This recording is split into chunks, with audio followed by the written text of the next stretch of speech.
மதுரையில் கூடிய விஜய் ரசிகர்களின் மாநாடு தமிழக அரசியலில் ஏதேனும் மாற்றத்தை ஏற்படுத்துமா?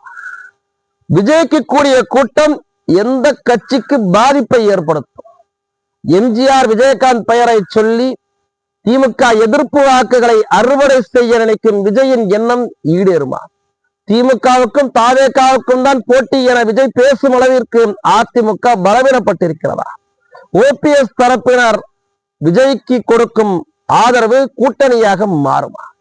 பேரன்புக்குரிய கொடுத்த உறவுகளுக்கு வணக்கம். நான் உங்க பைலாமூர். நடிகர் விஜய் தன்னுடைய தாவேகா கட்சியுடைய 2வது மாநில மாநாட்டை மதுரையில நேற்று நடந்திருக்கிறார். உள்ளபடியாகவே குறிப்பிடும்படியான அளவிற்கான கூட்டம் அந்த மாநாட்டில் கூடியிருக்கிறது என்பது உண்மை. ஆனால் இதே அளவிற்கான கூட்டம் நடிகர் விஜயகாந்த் அவர்களுக்கும் கூடியிருக்கு, ஆந்திராவில சிரஞ்சீவி அவர்களுக்கும் கூடியிருக்கு. ரசிகர்களுடைய கூட்டம் ஒரு அரசியல் கட்சியினுடைய வெற்றியை தீர்மானிக்கிறது என்பது தமிழகத்துல நம்ம ஏற்கனவே பல முறை கண்டதுதான். ஏனென்றால் பாக்கியராஜ் அவர்கள் கட்சி ஆரம்பிச்சாரு, டி ராஜேந்தர் அவர்கள் கட்சி ஆரம்பிச்சாரு, விஜயகாந்த் கூட உச்சத்தை தொடுவாரு நினைச்ச போதும் கூட அவருக்கு எதிர்கட்சி தலைவர் என்பதுதான் பெரிய உச்சமா இருந்துச்சு. அதுக்கப்புறம் அது கட்சி வீழ்ச்சி அடைந்திருந்துச்சு. உதாரணத்துக்கு என்எல்சியில ஒரு போராட்டம் நடத்தியிருந்தாங்க. கர்நாடகா காவிரி நீரை தராத போது என்எல்சி ஒரு கூட்டம் நடத்தினாங்க. அப்ப எல்லாரும் அவர்களை பார்க்க கூடுறாங்க. பெருமளவுக்கான கூட்டம் கூடுச்சு. அது என்னைக்குமே சினிமா பிரபலங்களுக்குன்னு கூடக்கூடிய கூட்டம். இத்தனைக்கும் சொல்ல போனா அரசியல்ல மிக உச்சத்துல இருக்கக்கூடிய அமைச்சர்கள் செய்யக்கூடிய பிரச்சாரத்திற்கு கூட கூடாத கூட்டம் ஒரு சிறு நடிகர்கள் வந்தா அந்த கூட்டம் கூடிடும். அதனால நடிகர்களுக்கு கூடக்கூடிய அந்த கூட்டத்தை வச்சு அரசியலை ஒரு உச்சத்தை தொடுவார்கள் என்பது கணிக்க முடியாது. ஆனால் விஜய் ஒரு விஜயகாந்தை போல ஒரு தாக்கத்தை ஏற்படுத்துவாரானா நிச்சயமா ஏற்படுத்துவார் என்பதுதான் தமிழக அரசியல்ல இன்னைக்கு இருக்கக்கூடிய நிலவரமா இருந்துகிட்டு இருக்கு. ஆனால் விஜயனுடைய பேச்சுல நேற்று பல்வேறு பேச்சுக்களை கவனிக்கப்பட வேண்டியதாகவும் இருக்கு. இன்னொன்னு உள்ளபடியாகவே அந்த டைலாக் ரைட்டரை பாராட்டணும். விஜய்க்கு டைலாக் எழுதி கொடுத்த ரைட்டரை பாராட்டணும். பல டைலாக் எழுதி கொடுத்திருக்கிறாரு. இன்னும் அவரு அந்த சினிமா டோன்ல இருந்து மாறி மக்களுக்கான போராளியா இன்னும் அவரு தன்னை முன்னிலைப்படுத்திக்கலாம். இன்னும் அவரு ஒரு நடிகராக முதன்மை நடிகராகத்தான் முந்திக்கிட்டு நிற்கிறார். இன்னும் மக்களுக்கான போராளியா அவரு வரல. முதல்ல அதிமுகவை விமர்சனம் பண்ணியிருக்கிறார். அதிமுக விமர்சனம் பண்ணியிருக்கிறார் என்பதை தாண்டி திமுகவுக்கும் தாவேகாவுக்கும் தான் போட்டி என்று சொல்லி அதிமுகவை அசிங்கப்படுத்தியிருக்கிறார் என்பதுதான் உண்மை. அதிமுக அவ்வளவு பலவீனப்பட்டு இருக்குதா என்ற ஒரு கேள்வி இருக்கு. திமுக தாவேகாவுக்கு இடையேத்தான் போட்டி என்று அவர் வெளிப்படையா அறிவிக்கிறது என்பதே திமுகவிற்கு சாதகமாக செய்யக்கூடிய வேலைத்தான்.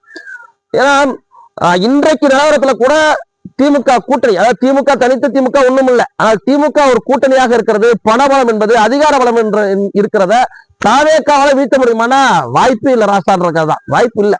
அதற்கு எதிராக தீர்க்கமான ஒரு எதிரணி வேணும். தீர்க்கமான ஒரு எதிரணி இருந்தால்தான் திமுகவை வீழ்த்த முடியும் இன்றைய சூழ்நிலைக்கு. அப்படி இருக்கிறப்ப திமுகவுக்கும் தாவேகாவுக்கும் தான் போட்டி என்பதெல்லாம் ஒரு விளையாட்டுத்தனமான ஒரு பேச்சாகத்தான் பார்க்க வேண்டியது இருக்கு.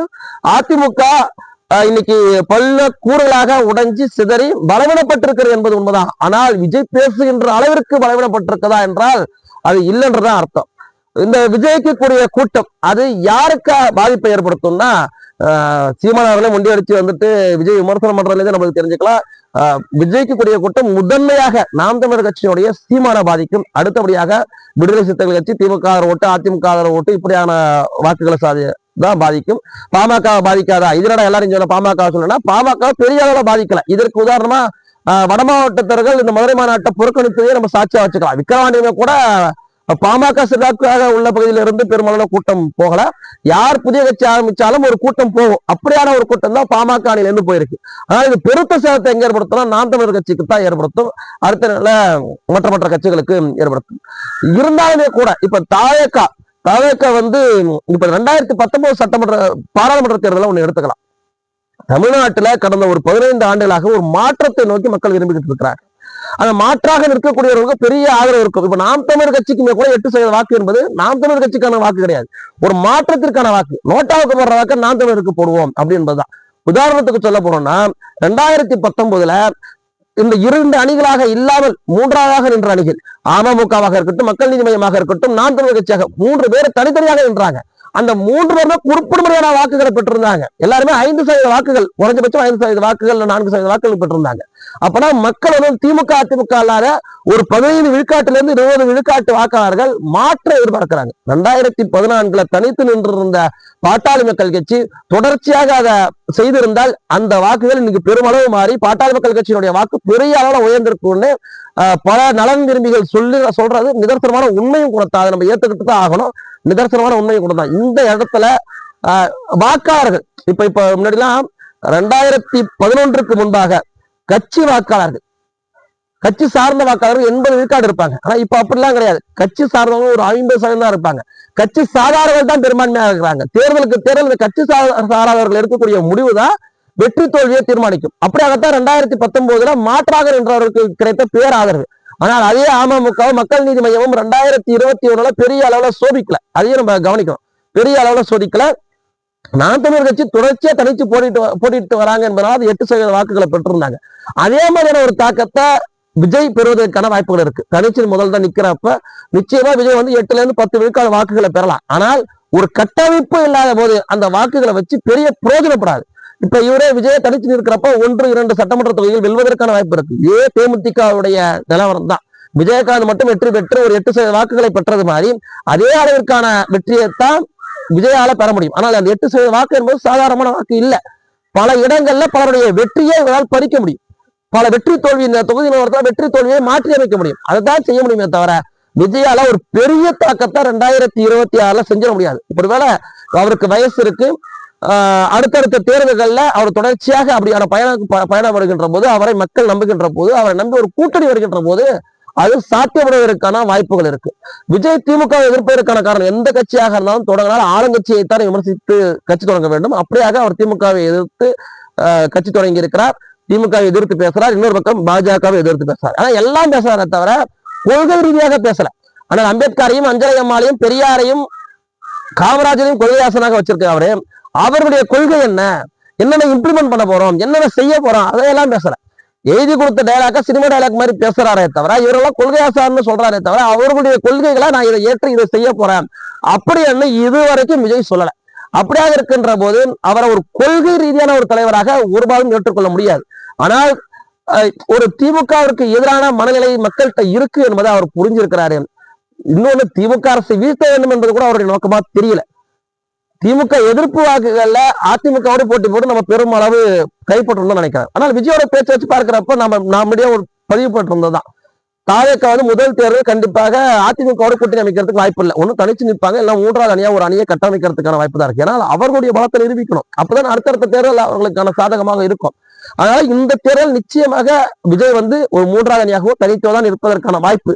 அதிமுகவோட கூட்டணி இல்லை, அதை நேர்த்தி உறுதிப்படுத்தார். இன்னொரு பக்கம் என்னன்னா, பண்ருட்டி ராமச்சந்திரன் அவர்கள் பேசுறத நம்ம உன்னிப்பா கவனிக்க வேண்டியது இருக்கு. பண்ருட்டி ராமச்சந்திரன் அவர்கள் உச்சி முகர்ந்து விஜயோடைய பேச்சை பாராட்டுறாரு.